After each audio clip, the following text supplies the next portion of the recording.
नमस्कार साथियों, आज एक बहुत ही महत्वपूर्ण वीडियो रिकॉर्ड कर रहा हूँ।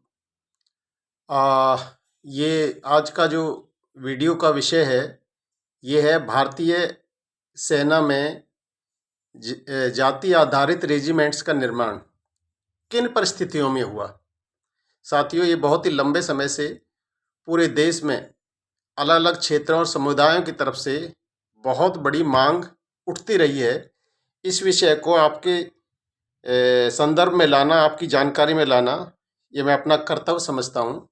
दोस्तों, भारतीय सेना के अंदर जाति आधारित रेजिमेंट्स का निर्माण का जो इतिहास है, लगभग 150 से 200 वर्ष के बीच का रहा है। ब्रिटिश हुकूमत पीरियड में जाति आधारित रेजिमेंट्स का निर्माण हुआ। दोस्तों, आपसे गुजारिश है, आपसे नम्र निवेदन है, ज़्यादा से ज़्यादा लोगों तक इस वीडियो को पहुंचाएं ताकि इसकी जानकारी ज़्यादातर लोगों को हो सके। तो इसको प्लीज़ शेयर ज़रूर करें। और ये वीडियो पूरे तथ्यों और फैक्ट्स पर आधारित है। बहुत सारे आंकड़े के साथ मैं इसको प्रस्तुत करने की कोशिश करूँगा।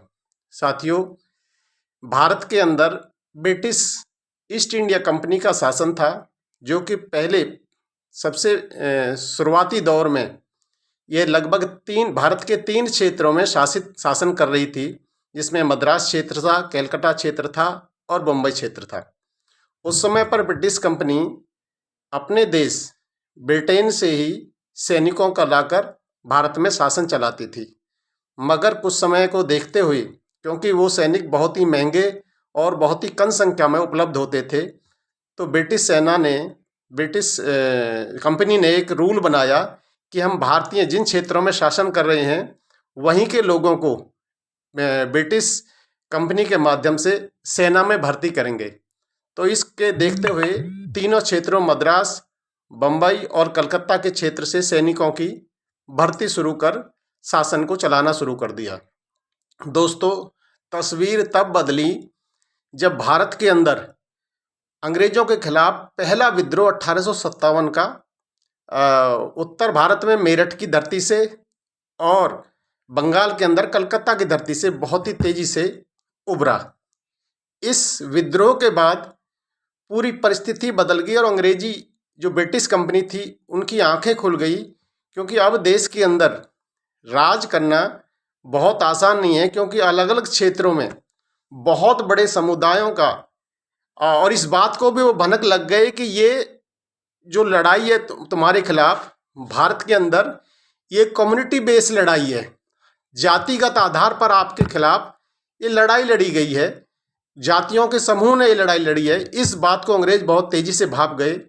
दोस्तों, जैसे ही 1857 का अंग्रेजों के खिलाफ जो विद्रोह था उसका दमन हुआ, उसके तुरंत बाद ब्रिटिश कंपनी ने जोनाथन पीर कमीशन के नाम से एक कमीशन का गठन किया और इस कमीशन को काम दिया कि पूरे देश में सर्वे कराया जाए, कौन कौन कम्युनिटीज़ थी जिन्होंने हमारे फेवर में हमारा साथ दिया, कौन सी ऐसी कम्युनिटीज़ हैं जिन लोगों ने हमारे खिलाफ इस आंदोलन का, आज़ादी होने का बिगुल बजाया। इसकी रिपोर्ट देने का काम जोनाथन पीर कमीशन को दिया गया।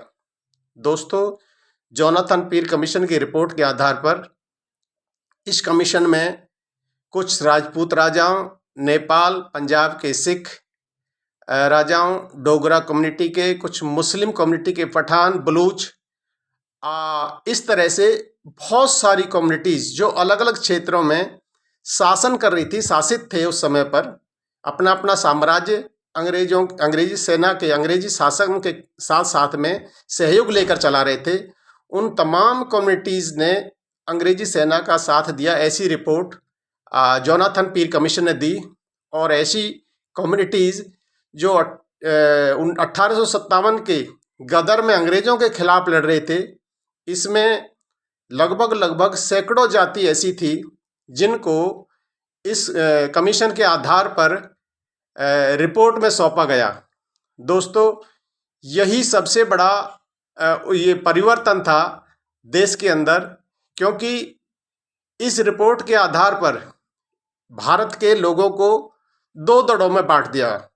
एक थे जो मार्शल घोषित कर दिए गए, ये जो कौम थी जिन्होंने, ये अंग्रेजों को दिया हुआ नाम है कि किन को मार्शल घोषित करें, जिन लोगों ने हमारा साथ दिया इनको मार्शल बना दिया गया, मार्शल कम्युनिटी घोषित कर दी गई। और दूसरी वो जाति जिन्होंने हमारे खिलाफ 1857 की क्रांति में, 1857 के गदर में हमारे खिलाफ लड़े, उनको खिलाफ क्रिमिनल ट्राइब एक्ट लगाया। क्रिमिनल ट्राइब एक्ट लगभग सभी साथी जानते होंगे। क्रिमिनल ट्राइब एक्ट वो था जिसमें नौकरी तो दूर, सेना में भर्ती तो दूर, उन लोगों का शहरों में आना और शिक्षा ग्रहण करने तक भी वर्जित कर दिया गया और उनको क्रिमिनल घोषित कर दिया गया। तो अब देश दो दड़ों में बांट दिया गया। ये अंग्रेजों के माध्यम से बांटा हुआ था। दोस्तों, मार्शल कम्युनिटी का मैंने जो घोषित की थी अंग्रेजों ने, वो मैंने नाम बताया था, जिसमें राजपूताना राजाओं थे, कुछ नेपाल क्षेत्र था, पंजाब के सिख थे, कुछ मराठा थे, जैसे कि सिंधिया परिवार, ये पूरी आप अच्छी तरह से जानते हैं, जिन्होंने 1857 का इनका रोल रहा। दोस्तों, इस मार्शल कौम जो कम्युनिटी घोषित की थी, इन कम्युनिटी के जाति के आधार पर भारत की सेना में रेजिमेंट्स का अंग्रेजों ने निर्माण कर दिया गया और उन्हीं जातियों को उस सेना की रेजिमेंट में भर्ती में डाला गया। जिन लोगों ने इनके खिलाफ बगावत की थी, उन लोगों को सेना तो दूर, किसी भी नौकरी में, शिक्षण संस्थानों में, शहरों में जाना वर्जित कर दिया गया। और यहाँ तक कि भी उनके नवजात बच्चे पैदा होते के साथ ही उनके बच्चे को भी क्रिमिनल, जन्मजात अपराधी घोषित कर दिया गया।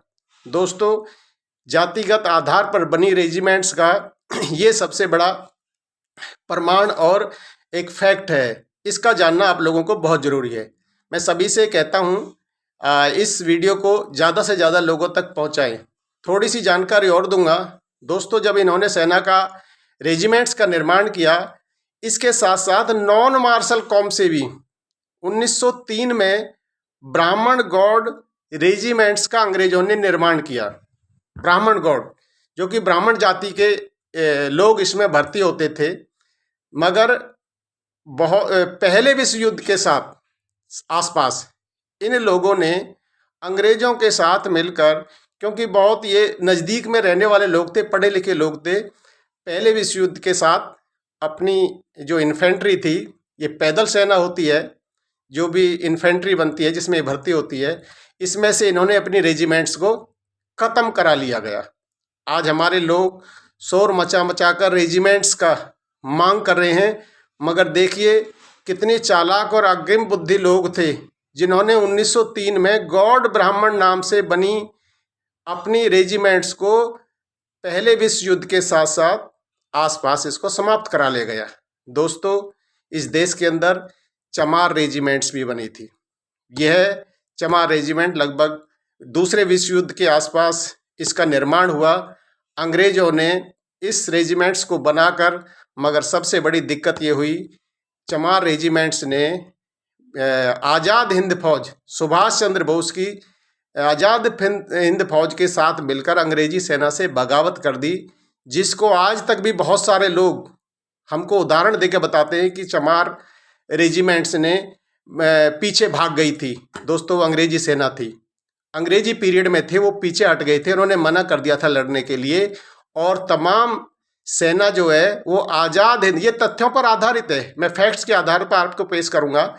1946 में जाते जाते अंग्रेज इस चमार रेजिमेंट्स को समाप्त कर गए, क्योंकि ये बगावत कर गए थे, आज़ाद हिंद फौज में विलय कर गए थे। दोस्तों, ये सेनाएं, जो सेना के अंदर रेजिमेंट्स हैं, ये देश के आज़ादी 1947 के बाद इस पर 4 बार कमेटियों का गठन हुआ है, जिसमें एक वर्तमान सरकार में बीजेपी शासित काल में भी हुआ है, और इससे पहले कांग्रेस पीरियड में 3 बार। तीनों बार रिपोर्ट में यह दिया गया कि जाति आधारित रेजिमेंट्स का होना भारत की सेना में अनिवार्य है, क्योंकि सैनिक जाति के नाम पर जोश में ज़्यादा ताकत से लड़ते हैं। दोस्तों, ये निर्णय अब आपने करना है, ये तमाम आपके विवेक पर छोड़ता हूँ कि आप इसका क्या विश्लेषण करेंगे, मगर मैं ये बता सकता हूँ, ये दुर्भाग्य की बात है, इस देश के लिए, जो कि आज जाति और धर्म के नाम पर जो लोग कहते हैं कि ये देश में जातिवाद और सांप्रदायिकवाद फैला रहे हैं, इस देश की नींव किन परिस्थितियों में और कैसे पनपी है और कैसे डेवलप हुई है और कैसे आज तक ये लोग इसको जिंदा रखे हुए हैं।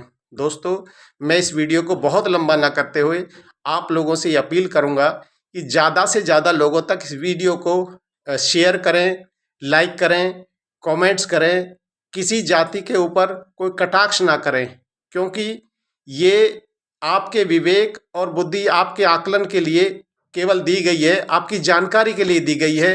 आपको स्वयं आत्म मंथन करना है, आत्मचिंतन करना है और इस बात को लेकर आपने निर्णय करना है कि अब किस दिशा में आपको काम करना है, क्योंकि ये व्यवस्था, वर्तमान व्यवस्था या अंग्रेजी शासन व्यवस्था किस तरह से इस देश के अंदर दो वर्ग बनाकर, इंग्लिश पीरियड में भी और आज़ाद भारत में भी, किस तरह से भेदभाव और दहन करती है, इसका निर्णय आप लोगों ने अपने विवेक से करना है और भविष्य का रास्ता तय करना है। बहुत लंबा वीडियो नहीं बनाऊंगा। जय हिंद, जय भारत।